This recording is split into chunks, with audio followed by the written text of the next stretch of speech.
सभी लोग अपने दोनों हाथ जोड़ेंगे, दोनों नेत्रों को बंद करेंगे, रीढ़ की हड्डी को थोड़ा सा सीधा करेंगे और परम पिता परमात्मा का स्मरण। ओम नमः सिद्धेभ्यः।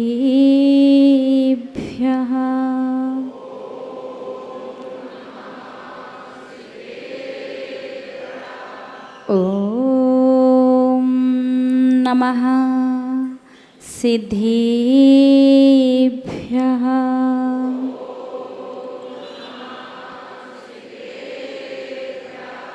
ओम नमः सिद्धेभ्यः।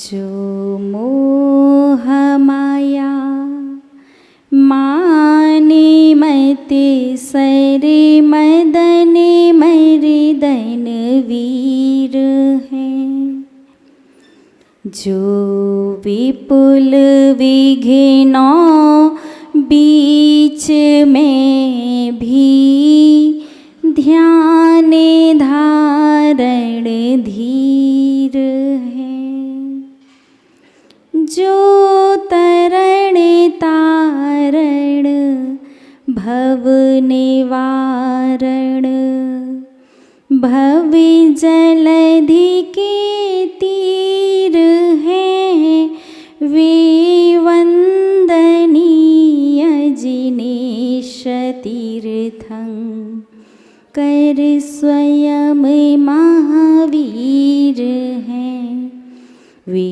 वंदनीय जिनेश तीर्थं कर स्वयं महावीर हैं। जय बोलिए त्रैकालवर्ती त्रैलोक्य पूज्य विश्वाराध्य पंच परमेष्ठी भगवानी की। आदि ब्रह्मा आदिम तीर्थंकर वृषभ देवी श्री आदिनाथ भगवानी की। अष्टम तीर्थंकर श्री चंदा प्रभु भगवानी की। श्री अरिष्ट नेमिनाथ भगवानी की। विश्व वंदनीय भगवान महावीर स्वामी की। परम गुरु परम पिता परमात्मा 1008 श्री सीमंधर स्वामी भगवान की। 20वीं सदी के प्रथमाचार्य चारित्र चक्रवर्ती आचार्य भगवंत श्री शांति सागर जी मुनि महाराज की। अभीष्ण ज्ञानोपयोगी पूज्य गुरुदेव आचार्य श्री वसुनंदी जी मुनि महाराज की। रत्नत्रयधारी तपोधन श्रेष्ठ मम शिक्षा गुरु परम श्रद्धेय गणियारिका श्री सौम्यनंदिनी माता जी की। अहिंसा प्रधान श्रीमद् जैन धर्म की। 16 कारणे पर्व की। परम पूज्य 105 आरिका सुयोग्य नंदिनी माता जी की। आरिका संघ की। धर्म स्नेही आप सभी भव्य महानुभाव थोड़ा सा सुव्यवस्थित होकर के बैठ जाइए और पूर्ण मनोयोग से जो हम आपको सुनाने वाले हैं वो सुनना है, क्योंकि आज थोड़े से समय में हम आपको पूरा कर्म सिद्धांत समझाने वाले हैं। यद्यपि कर्म सिद्धांत बहुत ही ज़्यादा गूढ़ और सूक्ष्म है, पूर्णतया तो साक्षात केवली के अलावा कोई भी ना तो कर्म सिद्धांत को समझ सकता है ना व्याख्यान कर सकता है, लेकिन फिर भी वर्तमान में अभी जितनी आवश्यकता है आपको समझने की, हम उतना कर्म सिद्धांत आपको समझाने वाले हैं। ध्यान से सुनिएगा। वैद्या वदन्ति कफ पित्त मरुद विकारान ज्योतिर्विदो ग्रह गतिम परिवर्तयन्ति भूताभिषं इति भूतविदो वदन्ति प्राचीन कर्म बलवान मुनयो वदन्ति।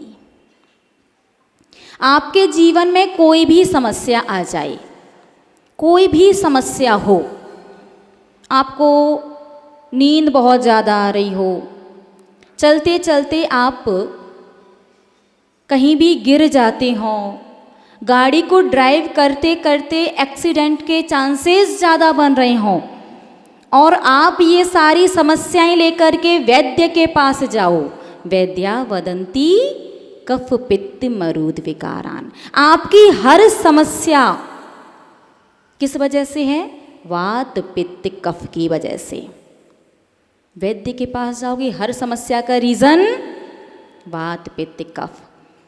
सेम वही समस्या लेकर के किसी ज्योतिषाचार्य के पास पहुंच जाओ तो आपकी सारी की सारी समस्याओं का जड़ आपकी कुंडली, आपके ग्रह नक्षत्र की गलती है। आपकी तो कुछ भी गलती नहीं है, ग्रह नक्षत्र की चाल सही नहीं चल रही। कभी शनि नीच ग्रह में बैठा है तो कभी गुरु की वक्र दृष्टि है। ज्योतिषाचार्य के पास जाओगे तो हर समस्या की जड़ ग्रह नक्षत्रों की चाल। वही समस्या लेकर के आप किसी तंत्र मंत्रवादी तांत्रिक के पास पहुंच जाओ तो हर समस्या की जड़ किसी ने कुछ कर दिया, जादू टोना कर दिया, किसी ने बांध दिया, कुछ गाड़ दिया, कुछ फेंक दिया। और हमारे आचार्य भगवंत कहते हैं प्राचीन कर्म बलवान। यदि तेरे द्वारा किए गए प्राचीन कर्म नहीं होते तो संसार की किसी भी चीज़ में कोई शक्ति नहीं है कि तुझे दुख या तकलीफ दे सकती। हम ये नहीं कह रहे कि ये चीज़ें होती नहीं हैं। वात पित्त कफ शरीर में होता है। ग्रह नक्षत्र कुंडली ज्योतिष वास्तु ये सब कुछ है। तंत्र मंत्र यंत्र विद्याएं ये सब हैं, लेकिन इतनी भी नहीं जितनी आपने बना दी हैं। हर चीज़ में आप इन्हीं चीज़ों को दोष देते हो। किसी ने कुछ कर दिया, किसी ने कुछ कर दिया, ग्रह नक्षत्र ठीक नहीं है, शरीर में प्रकोप चल रहा है वात पित्त कफ का। लेकिन हमारे आचार्य भगवंत हमेशा से कह रहे हैं, रे भोले प्राणी, तेरे प्राचीन कर्म नहीं होते तो कोई वस्तु कोई व्यक्ति तुझे कष्ट दे ही नहीं सकता था। मूल में तो तेरे कर्म हैं, बाकी सारी चीज़ें तो निमित्त नैमित्तिक संबंध हैं। ऐसा नहीं है बाकी की चीज़ें होती नहीं हैं, लेकिन ऐसा ज़रूर है कि बाकी की चीज़ों का 20% 20% से ज़्यादा प्रभाव आपके जीवन में नहीं पड़ता। बाकी 80% तो आपका उपादान रहता है। बहुत से लोग कहते कि यहाँ वहाँ आते जाते जब देखो तब नज़र लग जाती है।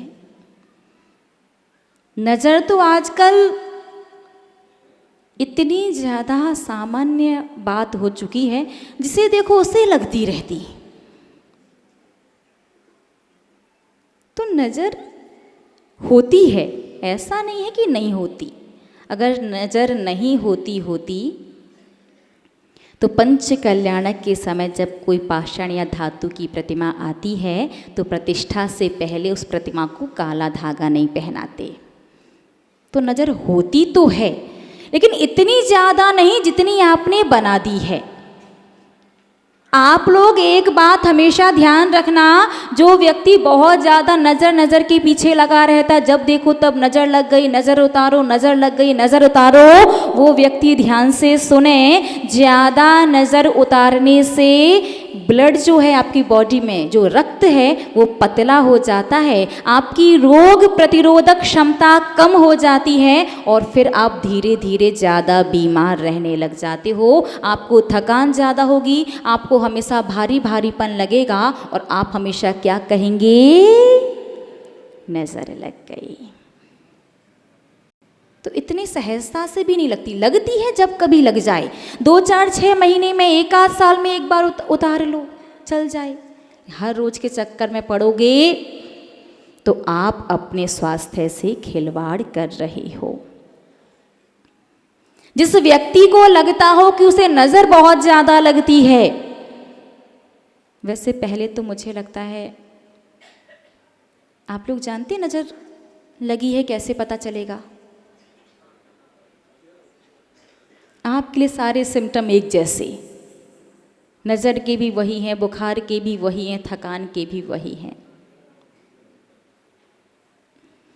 कुछ लक्षण होते हैं जिनके माध्यम से जाना जाता है कि नज़र लग गई है, जैसे पलकों का बहुत ज़्यादा भारी हो जाना। आप आँख खोलने का प्रयास कर रहे हैं, बार बार खोल भी रहे हैं, लेकिन आँखें भारी नहीं हैं, पलकें इतनी ज़्यादा भारी भारी लगती हैं कि बार बार वो पलक झुक जाती है। नींद पर नींद आना, आप उठे, खाया पिया, फिर सो गए, फिर उठे, अपना प्राकृतिक दैनिक का कार्यक्रम करके आए, दिनचर्या करके आए, फ्रेश होके आए, फिर सो गए, फिर उठे, किसी ने जगाया, फ़ोन पर बात करी, फिर सो गए। नींद पर नींद, सोते पर सोते जा रहे, सारा कार्यक्रम भी कर लेते हैं। तो ये भी एक वजह हो सकती है नज़र लग गई हो।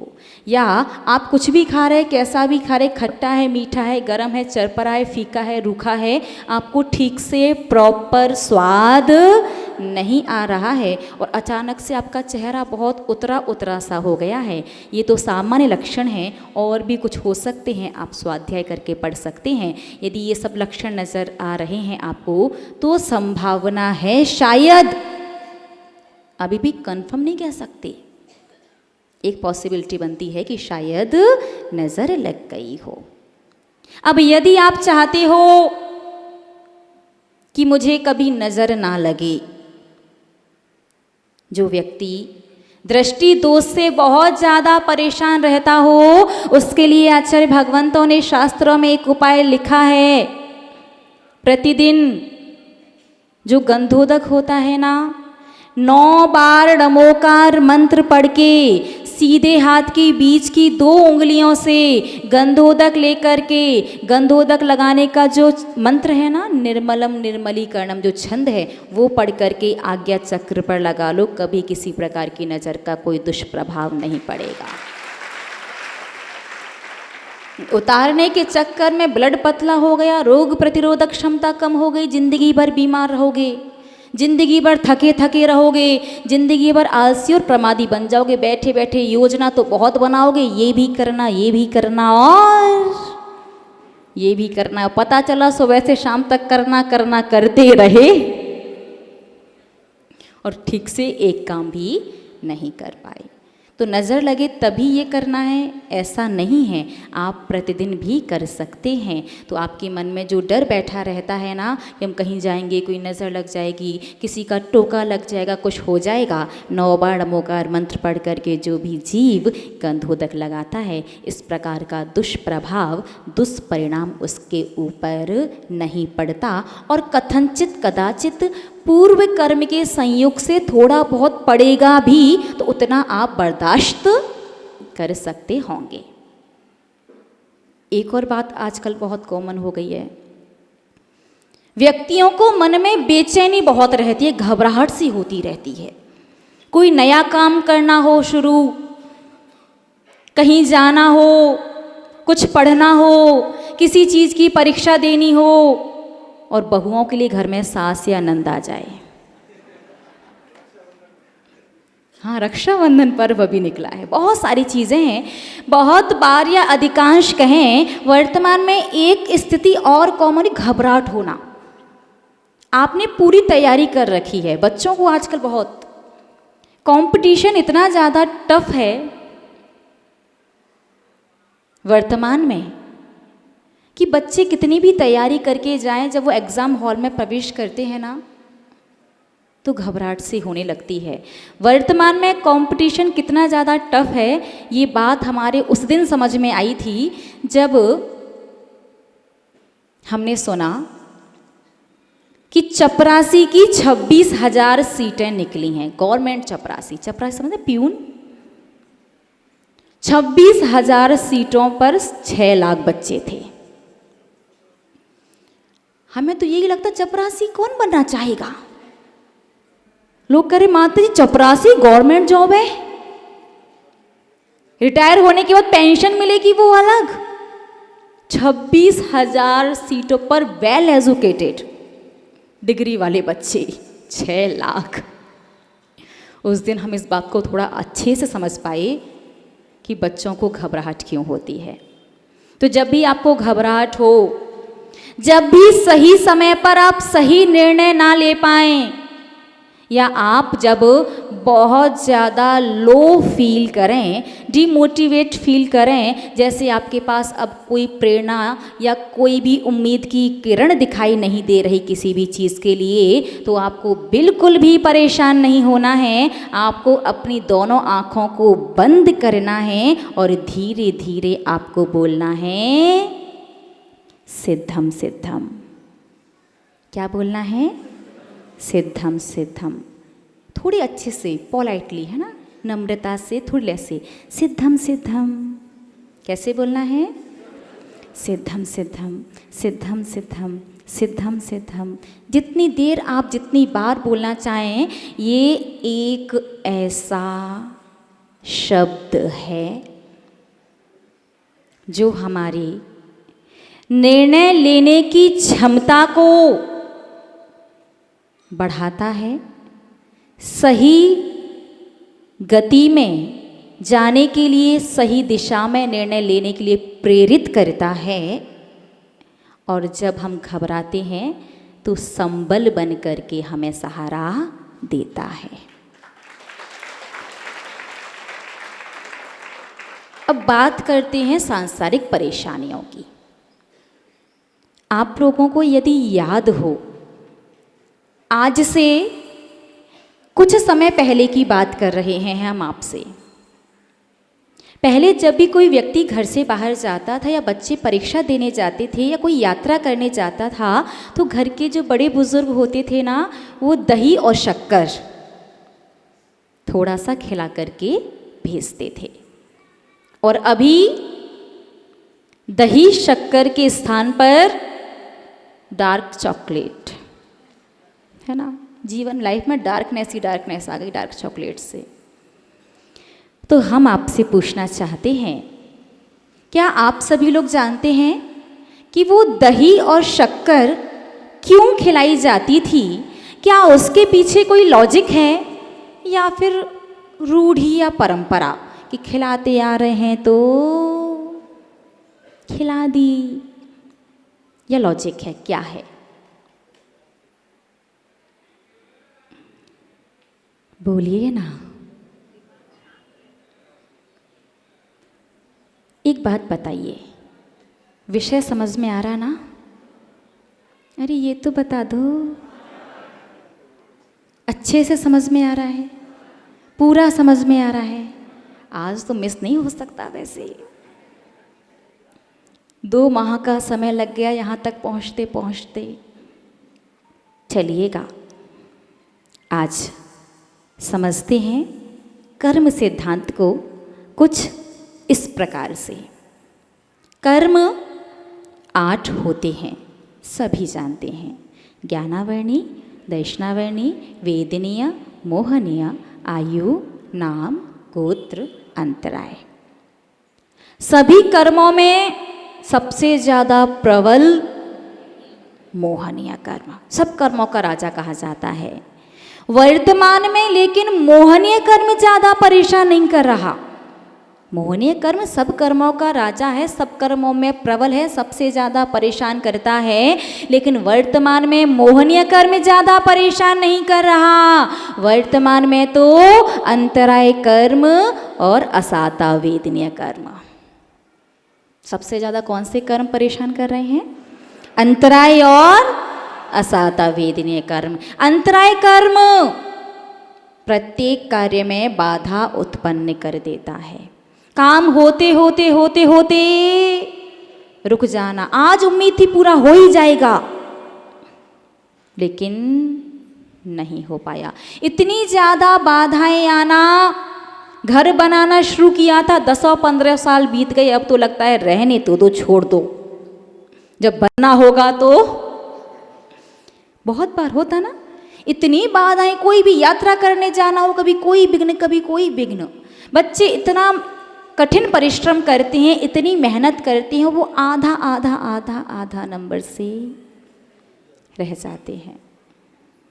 और असाता वेदनीय कर्म, वेदनीय यानी अनुभूति किस चीज़ की? साता की और असाता की, सुख की और दुख की। अब अनुभूति तो होगी, लेकिन अंतराय कर्म की प्रबलता के वजह से हमारा साता वेदनीय कर्म भी असाता वेदनीय में परिवर्तित होकर के कष्ट और तकलीफ देता है। तो क्या किया जाए? कर्मों की निर्जरा। क्या करना है? कर्मों के उस दुख से, कष्ट से, तकलीफ से बचने के लिए कर्मों की निर्जरा करनी है। निर्जरा कैसे होती है? निर्जरा तप, त्याग, साधना, संयम से। अरे भैया, हम लोग तो कहाँ वाले हैं? हाँ, वैसे आज सागर, जयपुर, जबलपुर काफ़ी जगह के लोग हैं, मुख्यतः से सागर वाले। संसारी प्राणी हम इतने व्यस्त हैं, त्याग, तपस्या, व्रत, उपवास, संयम, साधना पूरे जीवन पर्यंत नहीं कर सकते। संयम साधना नहीं कर सकते तो कर्मों की निर्जरा भी नहीं होगी पूर्णतः। समय आने पर जो निर्जरा होती है वो अलग चीज़ है, लेकिन साधना के बल पर कर्मों की निर्जरा करना अलग बात है। बिना कर्मों का फल भोगे निर्जरा करनी है तो संयम की साधना करना आवश्यक है। लेकिन संसारी ग्रस्त प्राणी 2, 4, 8 दिन, 15 दिन, महीने, 2 महीने, 4, 6 महीने, साल भर की बात हो कर भी लें, पूरे जीवन भर नहीं कर सकते। लेकिन अशुभ कर्मों से, अंतराय कर्म से, असाता वेदनीय के फल से, दोनों से बचना है तो क्या करना है? परम उपकारी है ना हमारे आचार्य भगवंत, जिन्होंने हर प्रश्न का जवाब आगम में लिखा है। ध्यान से सुनिएगा, क्योंकि अब हम जो आपको बताने जा रहे हैं वो हमारे 26 वर्ष के जीवन में 21 वर्ष की साधना है। जो हम आपको बताने जा रहे हैं वो हमारी परम उपकारी, परम श्रद्धेय मम शिक्षा गुरु गणनी आरिका श्री सौम्य नंदिनी माता जी के द्वारा 13 वर्ष में अध्ययन जो उन्होंने करवाया है उसका परिणाम है। हमें वो चीज़ जानने और समझने में जीवन के 21 वर्ष, और आपको फायदे में 21 मिनट में। वैसे सच कहा है किसी ने कि स्वयं अध्ययन करो तो जो ज्ञान 12 वर्ष में प्राप्त कर सकते हैं वही ज्ञान गुरु मुख से सुन करके 6 माह में प्राप्त हो जाता है। 8 प्रकार के कर्म, मोहनीय कर्म, सभी कर्मों का राजा, लेकिन वर्तमान में सबसे ज़्यादा परेशान करने वाले अंतराय और असाता वेदनीय कर्म, त्याग, तपस्या, संयम, साधना के माध्यम से उनकी निर्जरा करने में असमर्थ जीवों के लिए आचार्य भगवंत ने एक बहुत सरल सा उपाय बताया है। वो उपाय है 9 कर्म। 9 कर्म यानी अंतराय कर्म का 9 कर्म है दही, और असाता वेदनीय का 9 कर्म है मीठा। एक ही नहीं होते, एक एक कर्म के असंख्यातों, अनेकों, अनंतों 9 कर्म हो सकते हैं, लेकिन आप सभी के हिसाब से सबसे सरल, कोई त्याग नहीं, कोई तपस्या नहीं, कोई साधना नहीं, खाओ पियो कर्म को बदल लो, इससे भी सरल रास्ता चाहिए क्या? अंतराय कर्म का 9 कर्म दही है, और दही भरपूर मात्रा में नहीं खाना, नहीं तो दशनावर्णी का 9 कर्म बन जाएगा, नींद पर नींद। इसीलिए जब पहले कोई व्यक्ति बाहर जाया करता था तो घर का जो बड़ा होता था वो दही और शक्कर खिलाता था, क्योंकि दही खाने से अंतराय कर्म, जो बाधा, जो परेशानियां, जो रुकावट आ रही थी वो परिवर्तित हो जाती हैं 20%। और मीठा, चाहे गुड़ लें आप चाहे शक्कर, उससे हमारा असाता वेदनिया साता वेदनिया में परिवर्तित हो जाता है। इसलिए दही शक्कर खिला करके पहले भेजते थे। और देखिए ना, वो लोग यात्रा भी बिल्कुल सकुशल करके आते थे। पहले आपने कभी देखा, आप लोग भी पहले के समय कभी इतनी मेहनत मशक्क़त आपको भी करनी पड़ी हो जितनी आजकल के बच्चे कर रहे हैं? कभी कंपटीशन फाइट आपने भी इतना किया हो जितना आजकल के बच्चे करते? नहीं। तो उसका एक रीज़न ये भी है, अंतराय कर्म का 9 कर्म दही है और असाता वेदनीय कर्म का 9 कर्म मीठा है। जब दही और मीठा खिलाते हैं तो हमारा 20% काम पूरा नहीं होगा, नहीं तो आपको दही शक्कर खाओ और बात खत्म। सिर्फ 20%, क्योंकि निमित्तों का प्रभाव हमारे जीवन में 20% ही होता है, बाकी 80% तो हमारे स्वयं का उपादान है, लेकिन 20% बहुत होते हैं। अब आपको संसार में जा कर के कितनी मेहनत करनी है? सिर्फ 80%, और 80% आप आराम से कर सकते हैं। 80% मेहनत की, 20% आपने 9 कर्म मिला दिया और आपका काम 100% हो गया। आप देखिए ना, श्री कृष्ण का जीव नारायण श्री कृष्ण जब वो भगवान नेमिनाथ के सम्भव शरण में दर्शन करने के लिए जा रहे थे, रास्ते में उन्होंने एक मुनि महाराज को अस्वस्थ अवस्था में देखा था। उनसे निवेदन किया, द्वारिका नगरी लेकर के आए। एक मुनि महाराज के लिए हजारों चौके लगते थे, तो उन्होंने क्या किया? मेवे के लड्डू तैयार किए और उन लड्डुओं में बीच में औषधि रख दी, और हर चौके में 2-2 लड्डू कि मुनि महाराज का पड़गाहन जिस भी चौके में होगा ये औषधि उन्हें चल जाएगी। और आप लोग क्या करते? डिब्बी में कुछ सामग्री लेकर के जाते हैं, साधु को चल गया तो ठीक, नहीं तो हाँ, इस विषय को फिर कभी लेंगे। नारायण श्री कृष्ण जी ने क्या किया था उसे समझ लीजिएगा, समय बहुत ज़्यादा हो रहा है। 2-2 लड्डू सभी चौकों में। कुछ समय में मुनि महाराज को स्वास्थ्य लाभ हुआ।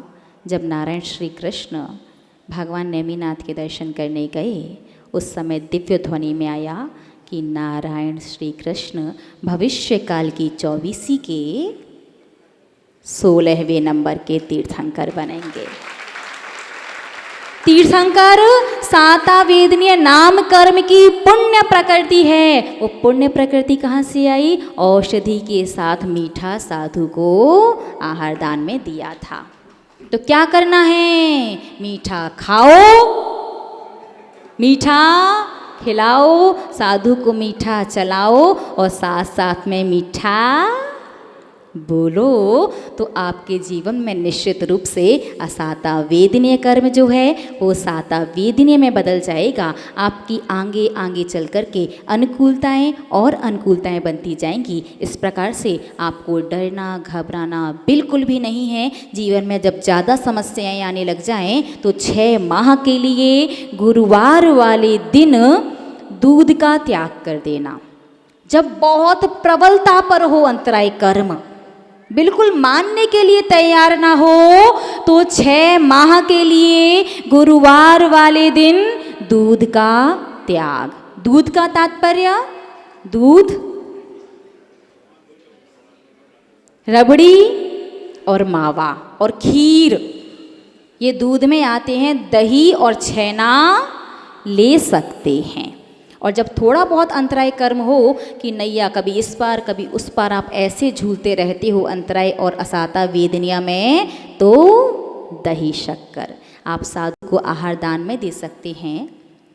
स्वयं भी आधा, चौथाई, पौन या 1 चम्मच भरपेट, नहीं तो पता चला आधा चम्मच से 20% तो कटोरी भर से। हाँ भैया सागर वाले हैं, थोड़े से काम नहीं भरपूर करो तो मामला गड़बड़ हो जाएगा। भरपूर कर लोगे तो कौन से कर्म का 9 कर्म मिल जाएगा? दक्षिणावर्णी कर्म। भरपूर दही खा लोगे तो दक्षिणावर्णी कर्म का, नींद पर नींद आएगी। थोड़ा सा ध्यान रखिए, हमारे बड़े बुजुर्ग बहुत सारी चीज़ें ऐसी किया करते थे जिनके पीछे सच में बहुत बड़े बड़े लॉजिक हुआ करते थे, लेकिन आजकल का थोड़ा ज़्यादा पढ़ा लिखा और कम समझदार लोग, उन्हें लगता है कि दही शक्कर का मतलब मुंह मीठा कराना होता है, तो दही शक्कर तो उन्हें बंद कर दी। शक्कर की जगह गुड़, जो गुड़ है वो ले सकते हैं, मीठा होना चाहिए, गुड़ हो चाहे शक्कर। तो दही शक्कर बंद करके उन्हें क्या खिलाना शुरू कर दिया? Dark chocolate. तो डार्क चॉकलेट से आजकल के लोगों के जीवन में, बच्चों के जीवन में डार्कनेस ही डार्कनेस, अंधकार ही अंधकार, सही रास्ते से कहीं ना कहीं वो भटक चुके हैं। तो पुनः अपने कर्मों की निर्जरा करते हुए, अपने कर्मों को परिवर्तित करते हुए सही मार्ग पर आना है, क्योंकि हमारे आचार्य भगवंत कहते हैं कि हे संसारी प्राणी, यदि तू कर्मों की निर्जरा नहीं कर सकता अभी तो कोई बात नहीं।